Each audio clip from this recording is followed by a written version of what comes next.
Hi again, everybody. So we're going to talk about hyperadrenalism today. And hyperadrenalism can be many different things. So the adrenal glands make several different hormones. The adrenal glands are responsible for the production of aldosterone, which is stimulated by angiotensin II in consort with the renin-angiotensin-aldosterone system. They make cortisol, which is stimulated by ACTH. They also make various androgens, which are also stimulated by ACTH, but not nearly as much as are made by the testes. They make also epinephrine, which is stimulated by the autonomic nervous system. So hyperadrenalism can be hypercortisolism, an increase in cortisol. It can be hyperaldosteronism, which is an increase in aldosterone. And it can be high epinephrine, which, as far as diseases go, is the pheochromocytoma, which is an epinephrine secreting adenoma. We're going to first talk about hypercortisolism. In hypercortisolism, the diseases collectively, as well as hypercortisolism due to exogenous steroids, they are collectively known as Cushing's syndrome.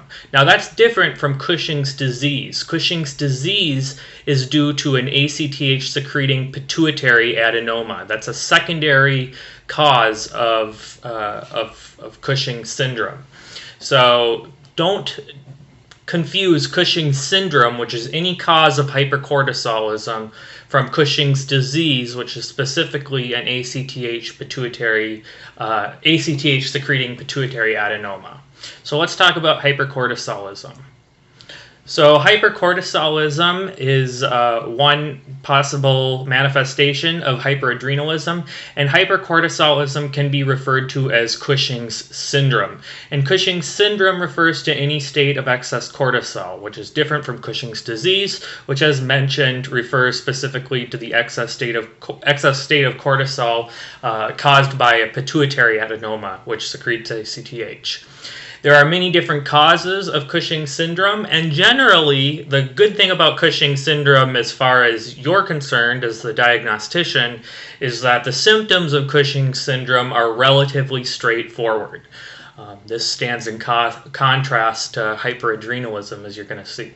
So the symptoms of Cushing's syndrome, of hypercortisolism, is a sudden weight gain and obesity commensurate to how quickly the disease came on, a buffalo hump, which is an intrascapular fat pad between the shoulders, moon facies, abdominal striae, which is due to a decreased amount of collagen, and that's due to the cortisol, menstrual irregularities, acne and hirsutism, particularly in women, and then polyuria and polydipsia. On physical exam, primarily you're going to see the symptomatic changes in body, the moon facies and buffalo hump and abdominal striae. On vital signs, generally you're going to see hypertension. As far as labs go, and you should be given the labs in most USMLE questions that want you to diagnose any kind of cause of Cushing syndrome, excess cortisol is generally going to lead to a hypernatremia and a hypokalemia, and excess cortisol does lead to glucose mobilization from the liver as far as glycogenolysis and gluconeogenesis from the liver as well. So you can also have glucoseuria on a urinalysis, as well as elevated blood glucose levels due to insulin resistance. So on the labs, look for hypernatremia and hypokalemia and glucoseuria if a urinalysis is done. But keep in mind those characteristic Cushing's syndrome signs. So this is a weight gain in moon facies. So the moon facies gets its name from the fact that there's a disproportionate amount of fat deposited in the periorbital area and the forehead, as well as the chin. And so when you look at the person from a profile view, you have excess fat on the top and on the bottom, so it creates like a crescent shape. And that's why they call it moon facies. So here's two children, and then this is a before and after. Nobody should gain this much weight in 6 months unless they're trying. So this is clearly due to excess cortisol, or at least should tip your mind off to it. This is the buffalo hump. So there's this woman doesn't have as much as this man here, but this is fat deposition between the scapulae. This is abdominal striae, and you can see here that here it's just strictly on the abdomen, and this is due to collagen breakdown. They look like stretch marks, and really that's kind of what they are, but they're much more severe looking. They're purplish looking.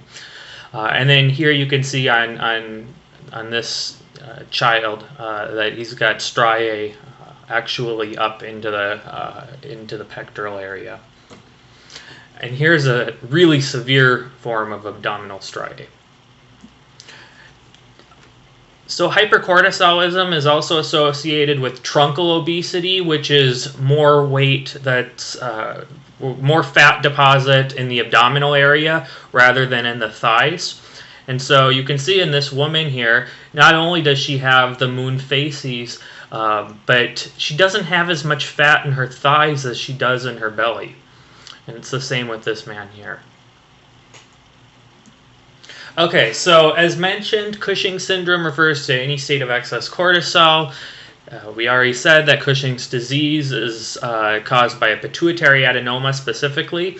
And we talked about the characteristic symptoms and physical findings, and then the characteristic lab findings, which are hypernatremia and hypokalemia. So for diagnosis, the best first step when you have a patient that you suspect Cushing's syndrome, the best first diagnostic step in any patient where you suspect Cushing's syndrome is a low-dose dexamethasone suppression test. There are two types of dexamethasone suppression tests, a low-dose and a high-dose dexamethasone suppression test. The first one that we use to diagnose Cushing syndrome, to say either we have Cushing syndrome, hypercortisolism, or we don't have hypercortisolism, we don't have Cushing syndrome, the test that we use to differentiate is a low-dose dexamethasone suppression test. So a low-dose dexamethasone suppression test, we give a patient 1 milligram of dexamethasone at approximately 8 o'clock in the evening before they go to sleep, and then in the morning we measure their cortisol level. So what we do then is in the morning, after we measure their cortisol level, we check to see what the level is, and in a normal patient, dexamethasone should suppress cortisol, because dexamethasone is a steroid, and so it should suppress ACTH production and therefore suppress cortisol. So in a normal patient, when you administer the low-dose dexamethasone suppression test, in a normal patient you should have less than 1.8 micrograms per deciliter. In a patient who likely has Cushing syndrome, hypercortisolism, that cortisol level continues to remain elevated. It's greater than 1.8 micrograms per deciliter. In the presence of a positive low-dose dexamethasone suppression test, the patient likely has hypercortisolism. And I say likely because there can be false positives. So a low-dose dexamethasone test, the dexamethasone will not suppress any kind of abnormal secretion of cortisol. It will only suppress the normal secretion of cortisol. So any positive low-dose dexamethasone suppression test, the patient likely has hypercortisolism. So normally, the low-dose dexamethasone suppresses cortisol, but if the cortisol remains elevated, then that is an abnormal cortisol secretion, which is likely hypercortisolism. Now, when we get a positive test, a positive low-dose dexamethasone test, most of the time that means that the patient has Cushing syndrome. However, you can have false positives. And you want to know about these because in the patients who may have false positives, you want to confirm their positive test. So false positives are particularly in patients who are on anti-epileptic drugs, carbamazepine, which is Tegretol, and phenytoin, the anti-tuberculosis drug rifampin, and then patients who have eating disorders, patients who are depressed, or patients who are in alcohol withdrawal.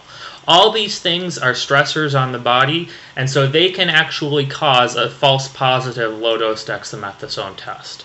So if a patient has any of these false positives, you can confirm the results of your low-dose dexamethasone test by ordering a 24-hour urine cortisol. And that's a definitive test. So if the patient has an elevated 24-hour urine cortisol, then for sure the patient has Cushing syndrome.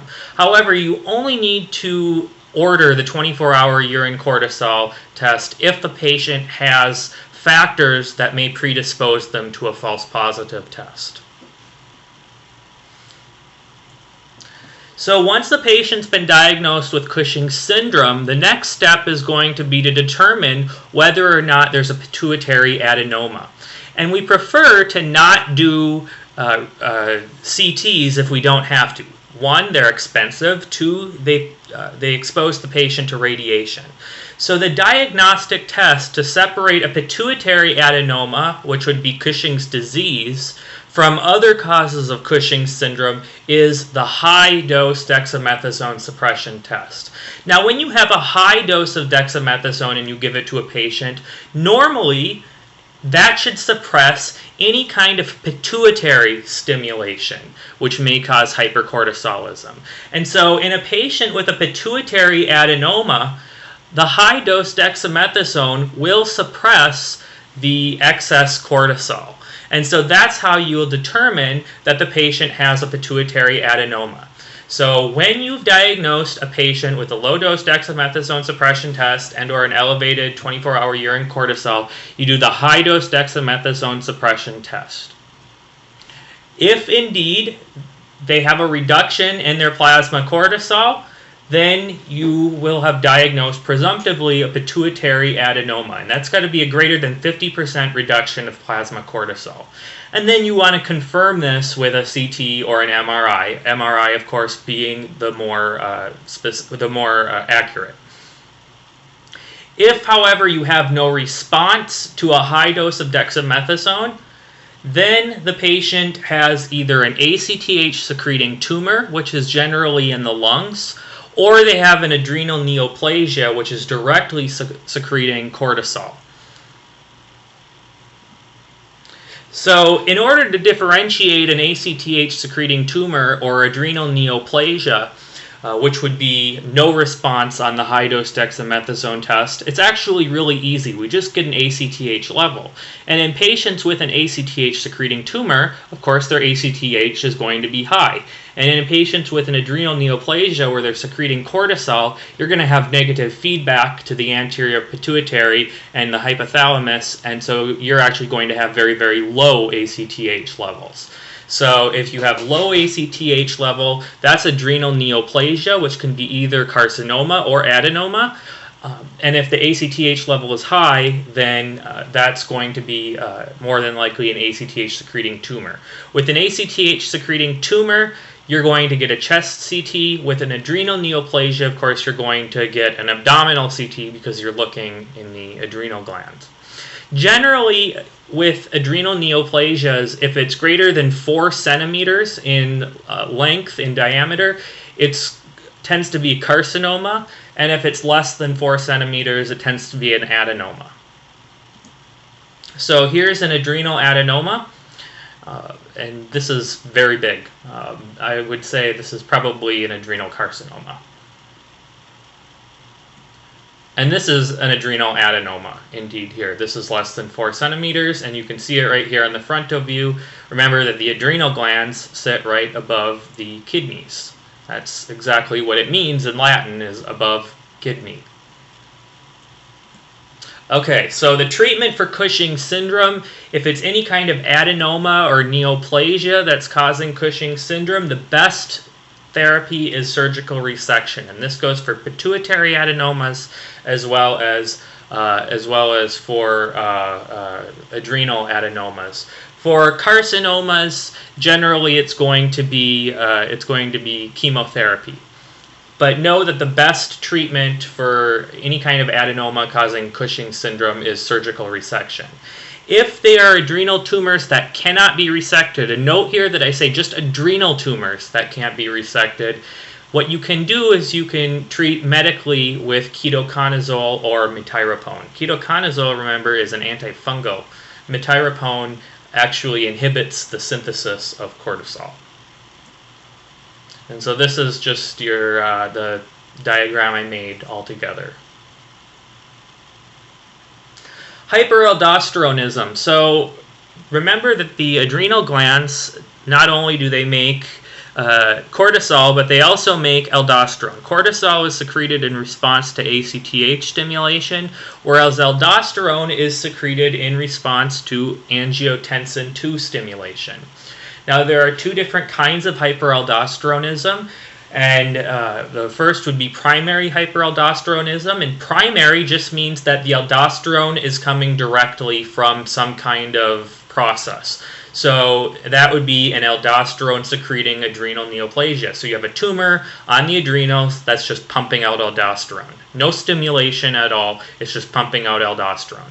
And so in patients with primary hyperaldosterone, with an aldosterone-secreting neoplasia, they just have an increase in aldosterone only.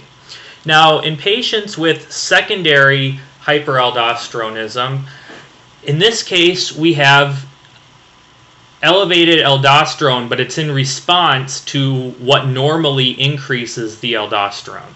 So remember, what normally stimulates aldosterone release is the renin-angiotensin-aldosterone system. So aldosterone is normally regulated by this renin-angiotensin-aldosterone system. And what this system is, and just to review, is the juxtaglomerular apparatus of the kidney, of the nephron. They sense a low sodium, and when they sense this low sodium, they release renin. Renin cleaves a protein into angiotensin 1. Angiotensin 1 goes via the blood into the lungs, where in the lungs it's converted by angiotensin converting enzyme, which remember is the target of ACE inhibitors. And there it's converted from angiotensin 1 to angiotensin 2, and then angiotensin 2 stimulates the adrenal glands to release aldosterone. So anything that increases renin will also increase aldosterone because it goes through this process.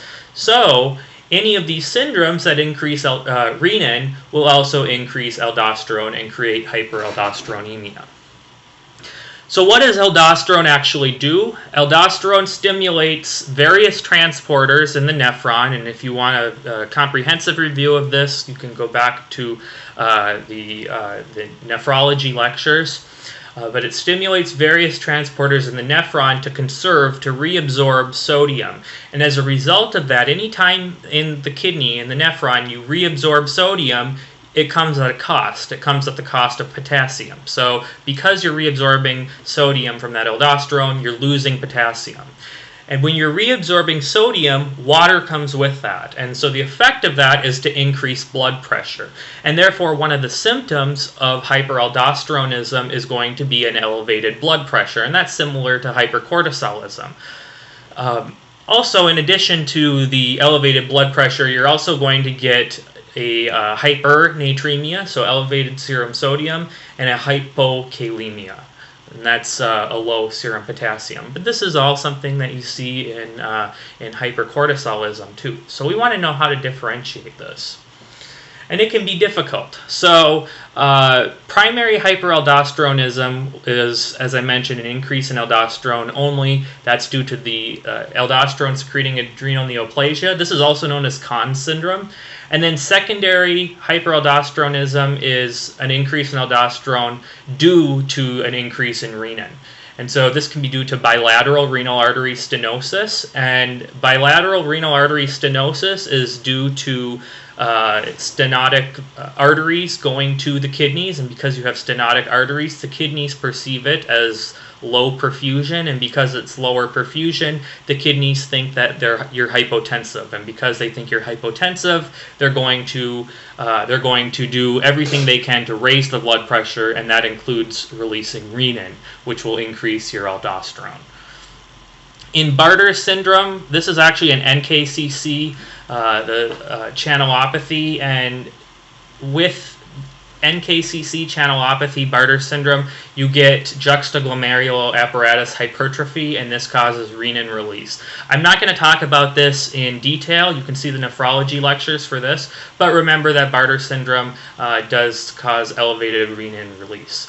And licorice consumption can also be a form of quote-unquote hyperaldosteronism, just in the fact that it mimics the effects of aldosterone. What's most important to get from this is that in primary hyperaldosteronism, it only increases the aldosterone, whereas in any other cause of hyperaldosteronism, secondary hyperaldosteronism, you get an increase in renin and an increase in aldosterone commensurate to the increase in renin. So the symptoms of hyperaldosteronism can be very, very difficult to detect. Oftentimes it's asymptomatic. You can get weakness, and that's due to the abnormalities in electrolytes. Headache and polyuria and polydipsia can exist, but generally you're going to diagnose this on labs. And the triad that you tend to see in hyperaldosteronism is hypernatremia, hypokalemia, and a metabolic alkalosis. You see metabolic alkalosis because in order for the blood to maintain its serum potassium level, it's got to get it back from the kidneys. And so you have to reabsorb potassium. Anytime you reabsorb potassium, you have to lose a proton from the serum into the kidneys and out the urine. So potassium and protons are exchanged. So in order to raise your plasma potassium, you have to lose a serum proton, which causes alkalemia. In order to lose a plasma potassium, you have to gain a proton, which would be acidemia. So in this case, we have hypokalemia, and the body is trying also to preserve its potassium level. And so by trying to preserve its potassium level, it's going to kick out protons in exchange for potassium. So you're getting the hypokalemia because you have a hypernatremia, and in order to, your kidney's response to that is to try to preserve potassium too, because remember that your kidneys are trying to keep your electrolytes in order. But in order to preserve potassium, which is needed for your heart to pump correctly, it's going to pump out a proton in exchange to give back a potassium to your blood. And because it pumps out a proton, that causes a metabolic alkalosis. And this will be manifested as a high bicarbonate. So in your labs, if you see hypernatremia, hypokalemia, and a metabolic alkalosis, that is a sign of hyperaldosteronism. So when you suspect hyperaldosteronism, the best initial test is going to be to get a urine aldosterone level. And generally you're going to get this with a plasma renin level. So the reason that the urine aldosterone level is the most important, the best initial test, is because if you have hyperaldosteronism, you will have an elevated urine aldosterone, no matter what, bar none. If you have elevated aldosterone, it's going to come out in your urine. So elevated urine aldosterone is required for a diagnosis of hyperaldosteronism. Now the reason we want to get a plasma renin level is because we want to get an aldosterone to renin ratio. Remember back to when we talk about primary versus secondary. Primary is just an increase in aldosterone. You just have an adrenal neoplasia secreting aldosterone. Whereas the secondary causes, you get renin and then an aldosterone level which is commensurate to the increase in renin. The aldosterone to renin ratio is how we determine whether it's likely primary or likely secondary. Now, if you have a primary hyperaldosteronism, you're just secreting aldosterone, no extra secretion of renin. So in a patient with primary hyperaldosteronism, their aldosterone to renin ratio is going to be high. There's going to be way more aldosterone than there is renin because you have an ectopic aldosterone secretion. It's not stimulated by renin as it normally is. If you have a secondary hyperaldosteronism where you're secreting renin and as a response to that you're getting elevated aldosterone, then your aldosterone to renin ratio should be relatively normal. And the cutoff level is 23.6. So if you have an aldosterone to renin level ratio that's greater than 23.6, that's considered an elevated aldosterone to renin ratio. And I would imagine on the USMLE you should be given what the aldosterone to renin ratio is. Just know that if you have elevated aldosterone to renin ratio, if you have way more aldosterone than you should have compared to your renin, then you know that it's an aldosterone secreting tumor. And if the ratio is normal, then it's renin secreting, and that's why you're getting an aldosterone, a hyperaldosteronism. Hopefully that makes sense. If you have any questions, make sure and ask.